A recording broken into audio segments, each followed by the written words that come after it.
Barbie Fortesa may bagong nadiskubre umano kay David Licauco.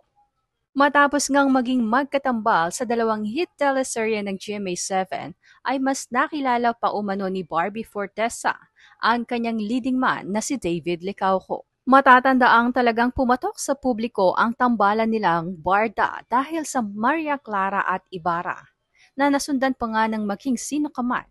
At ngayon nga ay muli silang bibida sa isa na namang historical drama na may pamagat na Pulang Araw. Ayon kay Barbie ay lubos-lubos ang kanyang pasasalamat dahil sa patuloy na pagmamahal at pagsuporta ng mga fans nila ni David. Kwento ni Barbie. Ang bago kong na-discover kay David dito sa Pulang Araw ay parang mas kalmado na siya ngayon. Mas relaxed na siya compared to our previous projects na parang medyo may pressure.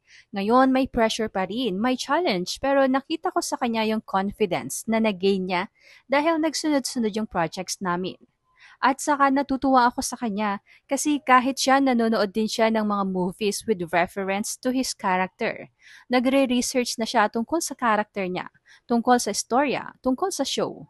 So ang galing kasi ganun na yung growth niya as an actor. And I'm just so happy na ako yung kasama niya. Pa ni Barbie, si David naman sobrang na-appreciate ko sa kanya na sinasabayan niya kung ano yung ginagawa ko. So kapag tahimik ako, tahimik din siya. Kapag nararamdaman niya na nagpe-prepare ako, nagpe-prepare din siya with me, for me.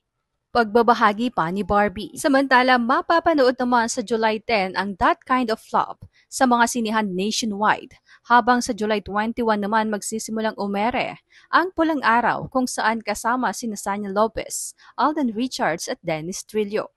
Samantala, kapwa gusto namang makatrabaho ng kapuso love team na sina Barbie Fortesa at David Licauco, ang box office queen na si Catherine Bernardo.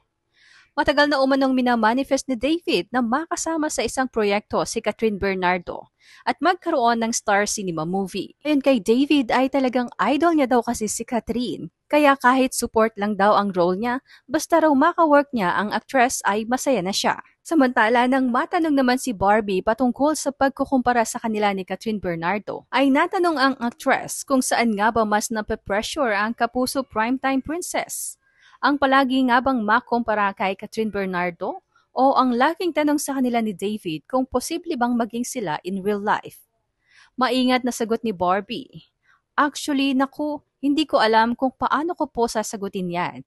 Kasi aaminin ko, isa rin po si Miss Catherine Bernardo sa mga taong nilulook up ko sa showbiz. She really handles her career and personal life really, really well. And that is why there's no doubt kaya maraming brands ang naa-attract sa kanya. Dahil ganun niya talaga dalhin ang sarili niya. And so to be acknowledged or to be noticed na kahit paano ay parehas ang career path at acting style is syempre a very big honor for me. And sana makatrabaho kaming dalawa dahil isa rin siya talaga sa mga gusto kong makatrabaho. At isa sa mga ina-admire kong actors of our generation. Pagbabahagi ni Barbie.